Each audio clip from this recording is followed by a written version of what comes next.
Super Rugby Unlocked, round number 4. That's a lot of tries in this game with the Lions against the Griquas. The Lions get their account opened. 61-31. Goodness me.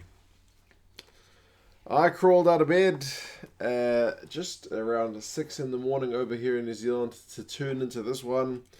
By the time I could get the tally on, the jug boiled. It was already 7-0, to be honest, because I was a bit slow. I'll be fair. Scorsan had already scored. I did manage to catch up on that try. And there'd been a yellow card within the first minute. So I managed to catch up at halftime on the stuff that I'd missed. But boy, the second half was just crazy. The Griquas will probably be ruining the first half generally, and maybe the last few minutes in that second half where the score has really blown out. But man, the Lions finishing out in Yankees kicking, apart from his cross kick, his kicking a goal, his place kicking, were pretty good. I'll go over the key events, the key stats, and you guys can let me know your thoughts on this one as well. It did seem pretty hot. The track looked pretty dry. They did stop for water.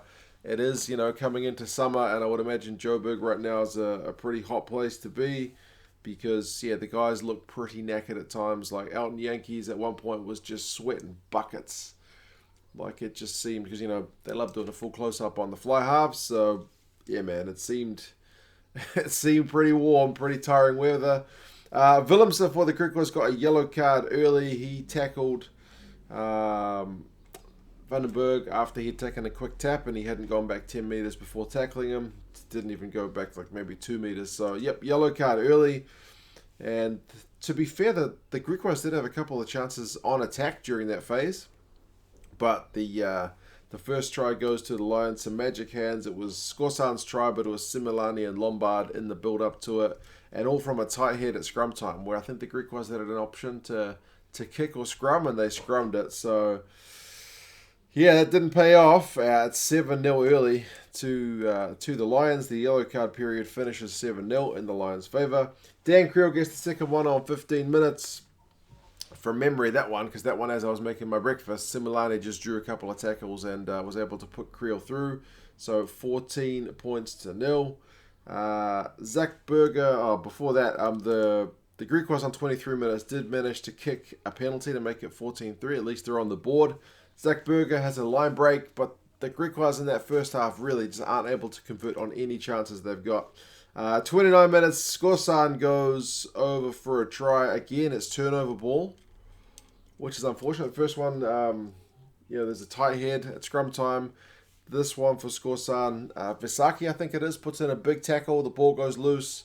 It gets kicked upfield, and Scorsan's the man to regather it. So 21 points to 3. Half an hour, Griquas turn down 3 points. They go for a line out, but it's not straight. So it's 21-3. Bear with me a second. I'm going to tell my children to stop fighting. Yes, Griquas not straight. Pretty brutal one. Like I said, first half, nothing seemed to really want to go their way.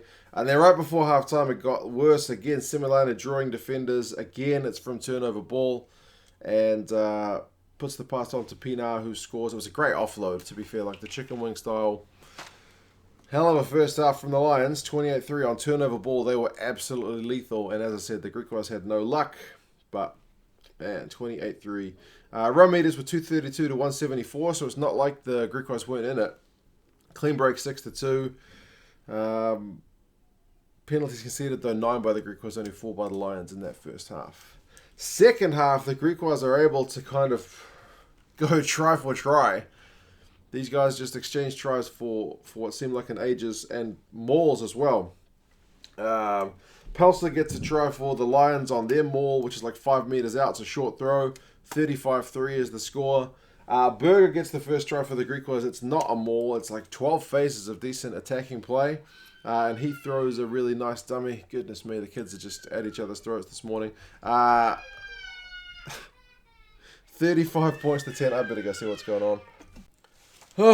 Dramas. Where was I at? Second stoppage. Berger's try, 12 phases, dummy. Sweet little dummy. gap opens up for him. Proper little scrum half try for that one. However, the Lions answer back with another maul try. This time it's Visaki. That one was just basically too easy. And Elton's got the ball on a string from that one. Sideline conversion. No problems at all. So, yeah, really good looking maul from the Lions. Just looked too powerful, 42-10. However, when you're thinking about power and maybe the Griquas guys wanting to front up, after seemingly being pretty weak at that previous try, they get a maul try of their own. It's through this man, Luz. Yeah, basically it certainly wasn't as like clean or as powerful as the Lions maul, but same result, man. So no qualms about that one. 42-17. And then a bit of good news for the Griquas. They actually got 2 tries on the bounce. Verity Arm got his try on 62 minutes. He's got some proper gas. And it was kind of one of the first blight on Elton Yankees this evening because he had been phenomenal. He puts in a cross kick, but Verity Arm reads it. It was a bit short, and Verity Arm read it, and he put down the gas. He was able to outrun Similani. So good try for the Griquas. However, Similani having been outrun, he decides he needs a try, and he gets one. He gets one on 69 minutes. Chip and chase of his own. They tried to grab him down by the jersey, but he just had too much power to go over. Did really well to force it in what could have been an awkward situation. 49 points to 24. De Beer gets one for the Griquas. They did check the grounding. It took him ages to ground the ball, again, from very short range, but 49-31 they give it. 49-31 is pretty respectable, right? That's like a high-scoring game. You still got reasonably well beaten, but it's not a hiding. There's a bit of handbags. I think it was Verity Arm got tackled, didn't appreciate something, and then there's 2 quick tries from the Lions, from Northangle and from Skorsan, who gets a hat trick. The first one was from close range, 56-31. And then Skorsan's one was after Elton Yankees put in a nice little cutout pass, 61-31. They missed that conversion. I think that was the first miss of the night. But, man, crazy game. 9 tries to 4. 13 try game. Run meters 489 to 396. Defenders beaten was pretty close, 17-16 in the Lions' favour. Clean breaks 11-7 again with the Lions in favour of that one. Lions lineout was a lot slicker, 92%, whereas the Griquas had a few issues at 73%. Remember, they had a bit of a shift around in the squad with some guys leaving. Penalties conceded 12-9, with the Griquas conceding more. You look at the individual stats. Similani had 4 clean breaks, which is a phenomenal effort, man. Like, maybe 4 defenders beaten is pretty normal. 4 clean breaks is above normal, man. 61 run meters. Pinar had 119 run meters. Verity Arm had 100 run meters for the Griquas. He had 3 defenders beaten and 2 clean breaks. I wouldn't be surprised if, I don't know how long his contract is, but if teams are hunting around him, he's been a pretty top performer as well.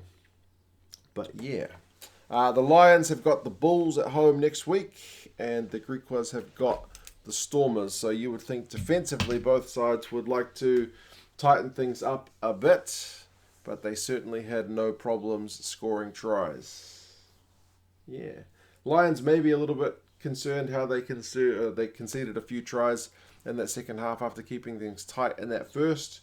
Griquas, as I said, won't be happy with their conversion of opportunities in that first half, and maybe it was a bit tired legs at the end. I don't know, but those last 2 tries really blew up the scoreboard, so it looks like a proper hiding. But anyway, entertaining game. I better go check on these kids before they get at each other's throats again. You guys all take care. Let me know your thoughts on the game, and yeah, I'll talk to you again soon. See you later.